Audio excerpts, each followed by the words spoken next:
Hello friends, welcome back to my channel. ட்ராமாக்குள்ளே போகிறதுக்கு முன்னாடி மறக்காமல் இந்த வீடியோக்கு ஒரு லைக்கை போட்டுருங்க. சரி வாங்க ட்ராமாக்குள்ளே போயிடலாம்.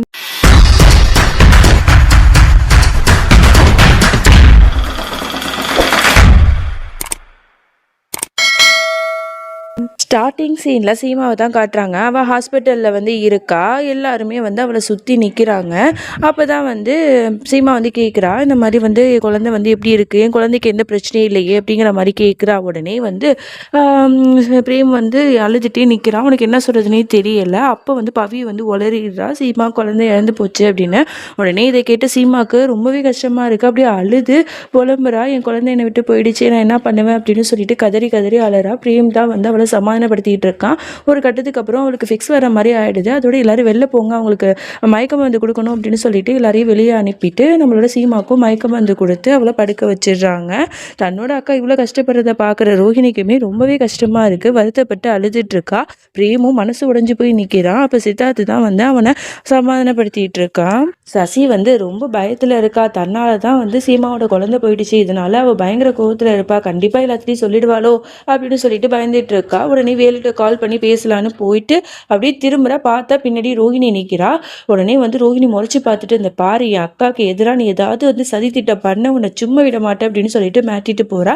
அப்புறம் இங்கே எல்லாருக்கும் முன்னாடி சசி ட்ராமா பண்ணிட்டு இருக்கா. எல்லாரும் மன்னிச்சிருங்க, நானும் ஒரு காரணத்தை, அக்காவோட குழந்தை இல்லாமல் போனதுக்கு நான் தானே காரணம் அப்படிங்கிற மாதிரிலாம் சொல்லும்போது பாட்டியுமே திட்டுறாங்க. ஆமாம், உன்னை நம்பி தான் நாங்கள் எல்லாருமே போனோம், ஆனால் நீ இப்படி பண்ணிட்டியே, இதை நான் கண்டிப்பாக மன்னிக்க மாட்டேன் அப்படின்னு சொல்லிட்டு போகிறாங்க.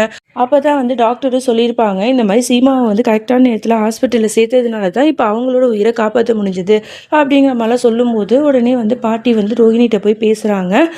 இந்த மாதிரி ரோஹிணி, நீ கரெக்டான நேரத்தில் சீமா ஹாஸ்பிட்டலில் சேர்த்துருக்க, அதனால தான் அவள் உயிர் பொழைச்சிருக்கா, அதுக்கு ரொம்பவே நன்றிம்மா, அதனால நீயே இன்னைக்கு நைட்டு நீயும் பிரேமும் சேர்ந்து அவளை பார்த்துக்கோங்க அப்படின்னு சொல்லிட்டு போயிடுறாங்க.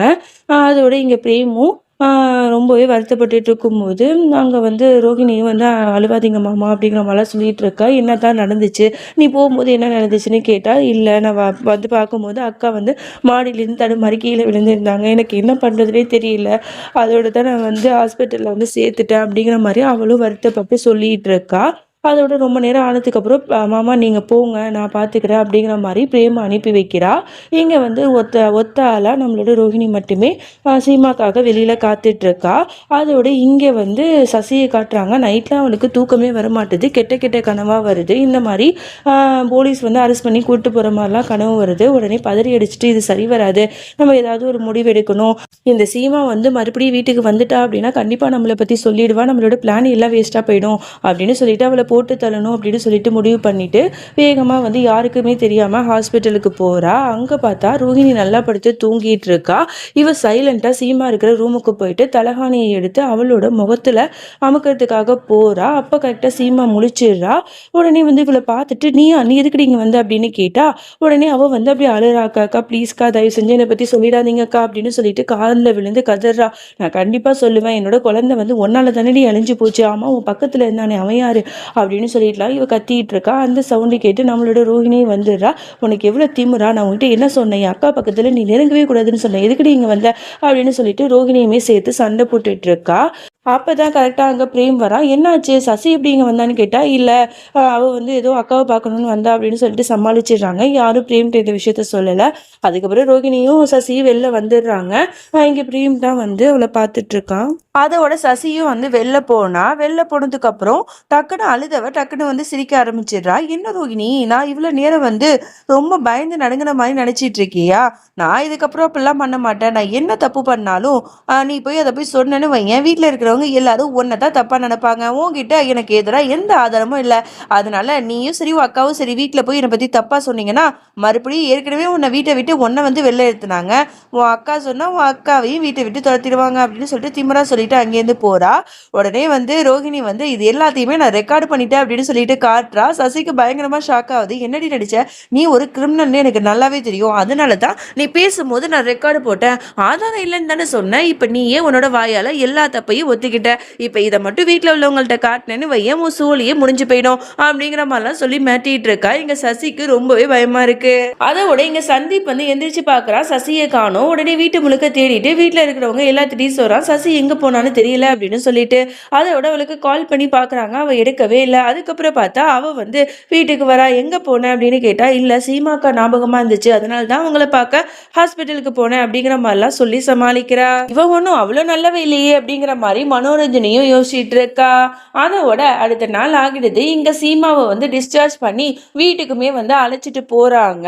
அங்க பார்த்தா ஆரத்திலாம் எடுத்து அவளை வந்து வெல்கம் பண்றாங்க. அவளும் ரூமுக்கு போய் பார்க்குறா. பார்த்தா நிறைய டாய்ஸு, டெடி பியர்ஸ், இந்த மாதிரி சின்ன குழந்தைங்க யூஸ் பண்ற பொருள்லாம் இருக்கா. அதெல்லாம் பார்க்கும்போது அவளுக்கு மனசே உடஞ்சு போயிடுது. அந்த இடத்துலயே உட்காந்து கதறி கதறி அழறா. அப்ப பிரேம் தான் வந்து, அழாதம்மா, நீயே வந்து எனக்கு குழந்தை மாதிரி தான், அதனால வந்து நீ குழந்தை இல்லைன்னு சொல்லிட்டு நீ வந்து வருத்தப்படாத அப்படிங்கிற மாதிரிலாம் வந்து சொல்லியிருப்பான். அது மட்டும் இல்லாம டாக்டர் இன்னொரு விஷயத்தையும் சொல்லியிருப்பாங்க, உங்க கர்ப்பப்பை ரொம்பவே வீக்கா இருக்கு, அதனால நீங்க இனிமே குழந்தை பெத்துக்க முடியாதுன்னு. அதனாலதான் இவ மனசு உடைஞ்சு இப்படி அழுதுட்டு இருக்கா. அதோட இங்க எல்லாரும் உட்காந்து பேசிட்டு இருக்காங்க. அப்ப பார்த்தா சசி என்ன பண்றா, சித்தார்த் ரோகிணி 2 பேரையுமே வீட்டுக்கு அழைச்சிட்டு வந்துடுறா.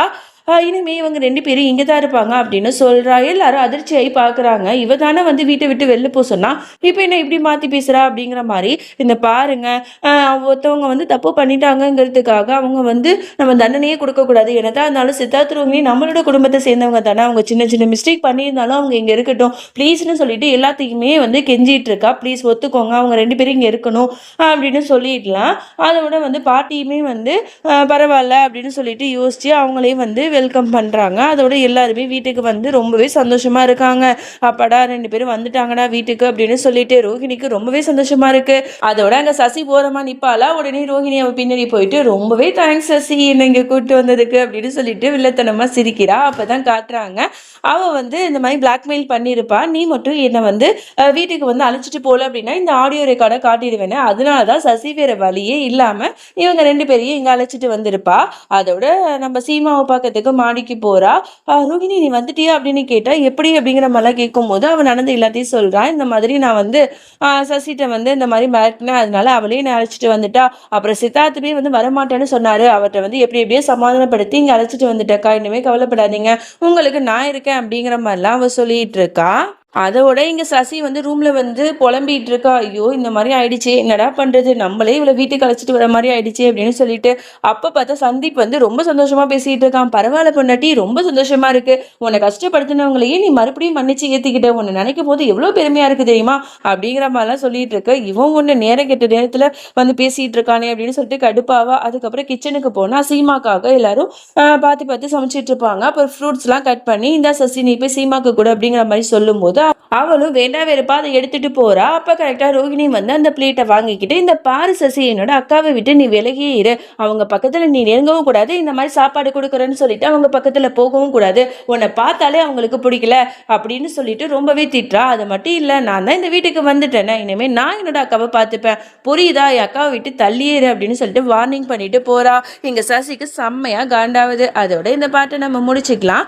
இந்த ஒரு பாட்டுல 5 எபிசோடுக்கு மேல நான் கவர் பண்ணியிருக்கேன். டெய்லியுமே இப்படி தான் போட்டுட்டு இருக்கேன். ஸோ அப்போ தான் இன்ட்ரெஸ்டிங்காக இருக்கும்னு சொல்லிட்டு, ஸோ இந்த வீடியோ பிடிச்சிருந்தது அப்படின்னா கீழே ரெட் ஹார்ட்டை பறக்க விடுங்க. நெக்ஸ்ட் வீடியோவில் சந்திக்கிறேன். அது வரைக்கும் டாடா பை பை ஃப்ரெண்ட்ஸ்.